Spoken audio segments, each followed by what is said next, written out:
When we hear of COAF, the Children of Armenia Fund, we think of Dr. Garo Armen, the founder and the CEO of COAF. And we also quickly envision successful fundraising events in prestigious New York venues such as Cipriani, 42nd Street, or the Metropolitan Museum of Art, fundraising for very special projects in support of rural Armenia.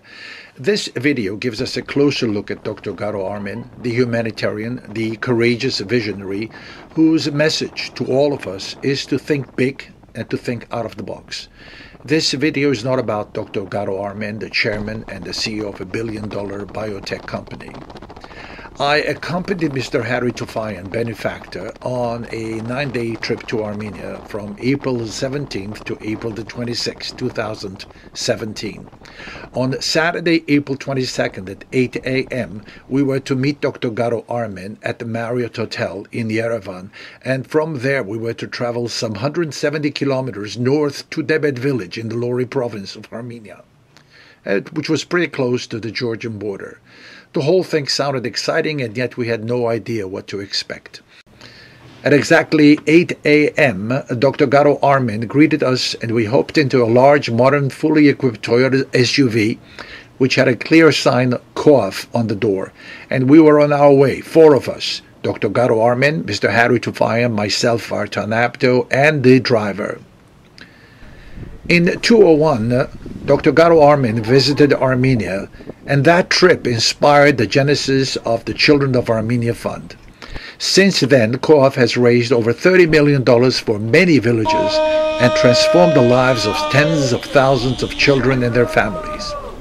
Speaking about COAF projects, Dr. Garo Armen repeatedly said, "We have to learn to think big. We have to learn to think out of the box."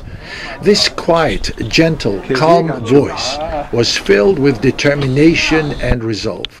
Nature was really beautiful. Once we got north of Vanadzor, the roads were almost impassable. There was heavy construction all over, and that caused major delays. Hopefully, when the roadworks will be over, the 3.5-hour trip would take closer to 2 hours. And we finally saw signs of Debet village, and then we saw the village nestled in a beautiful, peaceful range of mountains. The Smart Center was also visible. The Smart Center will offer the rural population of Lori a wide variety of educational programs such as English language, technology, art, music, organic agriculture, health, and athletics. Since day one, Garo's focus was on the rural population of Armenia, with a particular focus on youth. Since the inception of its programs in 2004, COAF has funded and implemented education, healthcare, community and economic development programs serving more than 30,000 people in the rural villages of Armenia.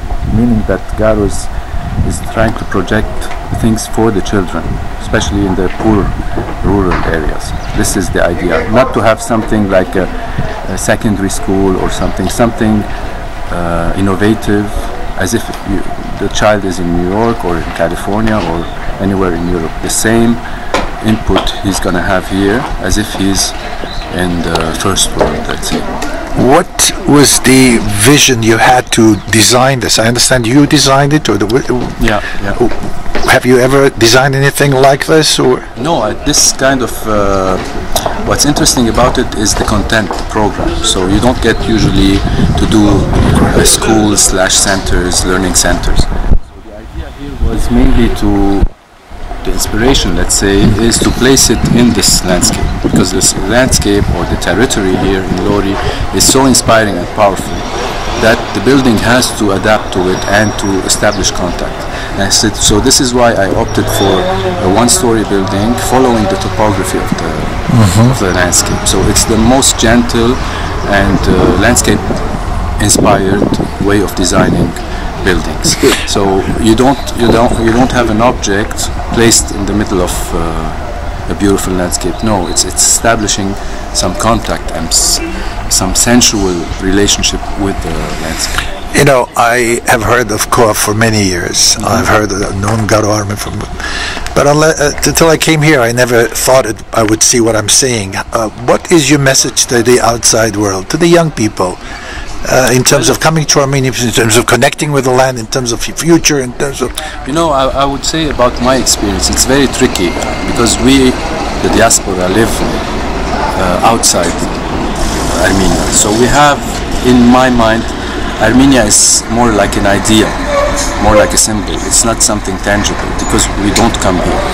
When you come here, at least me, I had two conflicting feelings.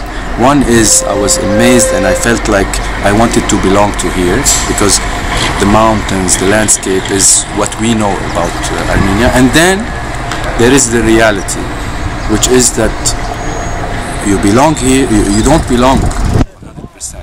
The people are different, the culture is different, it's a difficult life, everything is, there's a lot of challenges. So these two conflicting ideas took a long time for me to accept, because I was kind of in love with it, and at the same time I felt rejected because it's not our diaspora mentality, we see it differently.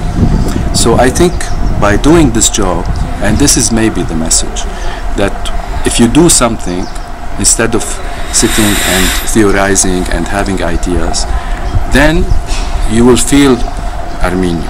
It doesn't have to do anything with they are poor, let's help them, pity or stuff like that. No, when you do something, I feel like you save your own identity crises, because the young, I'm not so young, but we have an identity crisis. The goal is simple: to transform rural Armenia by leveraging technology in education and to dramatically improve education, health, social and economic conditions in rural Armenia over the next decade.